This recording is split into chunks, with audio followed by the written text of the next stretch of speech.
안녕하세요. 다위드 데일리입니다. 방금 나온 속보부터 알려드릴게요. 트럼프 대통령이 독일 주둔 미군 감축을 검토 중이다면서 조만간 결정할 것이라는 인폭 발언을 했거든요. 이게 그냥 미군 감소 문제가 아니에요. 저머니에 있는 미군은 네토 핵심 전력이고 구주 전역의 안보 체계를 지탱하는 주이라고 볼 수 있거든요. 오늘 영상에서는 이 결정이 왜 우리에게 중요한지, 그리고 한국 안보에 어떤 영향이 있는지 3가지 핵심 포인트로 철저 분석해드릴게요.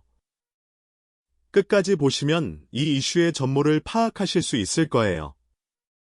먼저 이 속보의 내용을 정확히 짚어볼게요.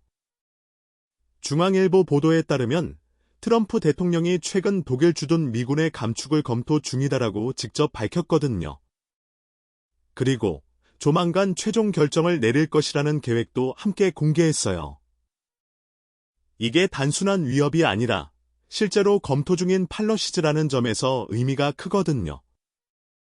트럼프 대통령이 다시 돌아온 지 얼마 안 된 시점에서 이런 발표를 꺼낸 건 기존 네이토 체제에 대한 근본적 의문을 제기하는 것으로 해석할 수 있어요. 기존 미 대정부와 다른 각도로 국제 질서를 재편하려는 시그널로 볼 수 있다는 점, 이게 첫 번째 중요한 포인트를거든요. 지금 덕국에 배치된 미군 규모를 정리해드릴게요. 현재 독일에는 약 3만 5천 명의 미군이 주둔하고 있거든요. 이들은 주로 램슈타인 공군기지 화피스베이던 기지에서 활동하고 있어요. 그리고 이 배치, 단순한 전시 병력 아니라 네토의 유럽방위 핵심주로서 공능해왔거든요. 콜드오어 이후 무려 70년 이상 유지되어 온 배치인데 이게 만약 감축된다면 유러피언 안보체계에 본격적인 변화가 생길 수 있어요. 특히 미군 감소 규모에 따라 네토 유러피언 방어 능력이 어떻게 달라질지 관심을 가지고 지켜봐야 할 부분이거든요. 왜 갑자기 이런 결정이 나왔는지 3가지 배경을 분석해 볼게요. 첫 번째는 네토 분담금 문제거든요. 트럼프는 오래전부터 유럽 맹국들이 국방비를 더 많이 부담해야 한다고 주장해왔거든요. 이번 감축 검토는 그 요구의 연장선으로 볼 수 있어요. 두 번째는 러시아 위협 대응 방식의 변화고요. 유럽 내 미군 필요성에 대해 정부 내부에서도 재평가하고 있는 분위기래요. 세 번째는 국내 정치적 계산이에요. 트럼프 지지층에게는 미국 우선 공약을 이행하고 있다는 메시지를 주는 효과가 있거든요. 이런 요소들이 복합적으로 작용해서 이번 발표가 나왔다는 분석이 나오고 있습니다. 자, 이제 우리가 가장 궁금해하는 부분이거든요. 독일 미군 감축이 한국 안보에 어떤 영향을 줄 수 있는지. 크게 2가지 관점에서 볼 수 있어요. 첫 번째는 직접적 영향인데, 현재 독일 미군 감축이 한국 주둔 미군에게 직접적으로 적용되는 것은 아니에요. 하지만 최종 결정이 나오면 향후 한국 미군 배치에도 같은 논리가 적용될 수 있다는 가능성을 보여주는 거거든요. 두 번째는 간접적 영향, 즉 유럽 미군 감축이 실현되면 미국 전체의 글로벌 밀러터리 디플로이 능력이 제한될 수 있고 그 상황에서 아시아 지역에 대한 밀러터리 엠퍼시스이 어떻게 달라질지 불확실성이 생기는 거죠.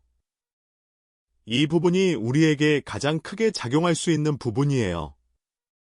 한국과 독일의 미군 배치 상황도 비교해 볼게요.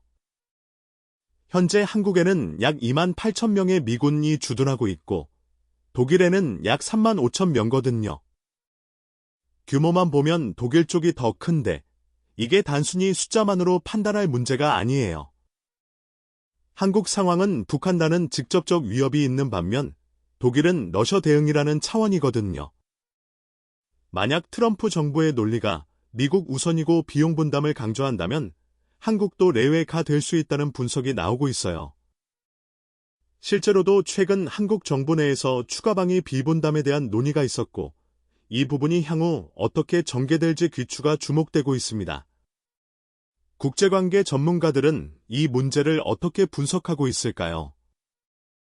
일부 전문가들은 독일 미군 감축이 단순한 병력 감축이 아니라 네토 전체의 유럽방위 역량에 대한 근본적 의문을 제기하는 것이라고 분석하고 있거든요. 즉, 미군이 유럽에서 줄어든다는 건 네토의 컬렉티브 디펜스 체계 자체에 대한 재정해가 시작될 수 있다는 뜻이에요. 이런 변화는 장기적으로 글로벌 안보 질서에 영향을 미칠 수 있고, 당연히 한국을 포함한 아시아 지역의 안보 계산에도 반영될 수밖에 없다는 거거든요. 오늘 분석한 내용을 정리하면 우리가 반드시 기억해야 할 3가지 포인트가 있어요. 첫 번째, 이번 결정은 단순한 비용 문제가 아니라 글로벌 안보 질서에 대한 근본적 재편의 시그널이라는 점. 두 번째, 한국도 장기적으로 미군 배치에 대한 재협상을 겪을 수 있다는 가능성을 열어둬야 한다는 점. 세 번째, 이러한 변화 속에서 한국 정부의 대응 전략과 추가 국방 비분담 논의가 본격화될 수 있다는 점이에요. 이런 변화들이 단순히 정치 뉴스에 그치지 않고 우리의 안전과 직결되는 문제거든요. 이 부분 반드시 기억해두세요. 앞으로 우리가 지켜봐야 할 핵심 일정들도 정리해드릴게요. 첫 번째는 트럼프의 최종 결정이에요. 조만간 결정한다고 밝혔으니 몇 주 내로 구체적인 규모와 시점이 나올 거거든요.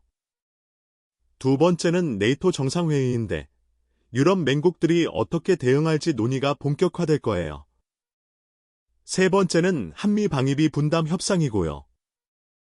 차년도 협상에서 독일 사례가 어떻게 반영될지 주목해야 합니다. 이런 일정들을 체크하면서 이 이슈의 전개를 지속적으로 확인해 주시면 좋을 것 같아요. 오늘 내용 정리해 볼게요. 트럼프 대통령이 독일 주둔 미군 감축을 검토 중이라는 속보, 그리고 이게 한국 안보에 어떤 영향을 줄 수 있는지 분석했거든요. 핵심은 이 결정이 단순한 병력 감축이 아니라 네토 체제와 글로벌 안보 질서에 대한 재정해의 시작점일 수 있다는 점이거든요. 우리도 장기적으로 미군 배치 변화에 대한 가능성을 열어둬야 하고 정부의 대응 전략을 잘 살펴봐야 합니다. 이 영상이 도움이 되셨다면 구독과 좋아요 꼭 눌러주세요. 다음에는 이 이슈의 추가 전개나 한미 방위비 협상 관련 소식을 가지고 올게요. 그럼 다음 영상에서 만나요.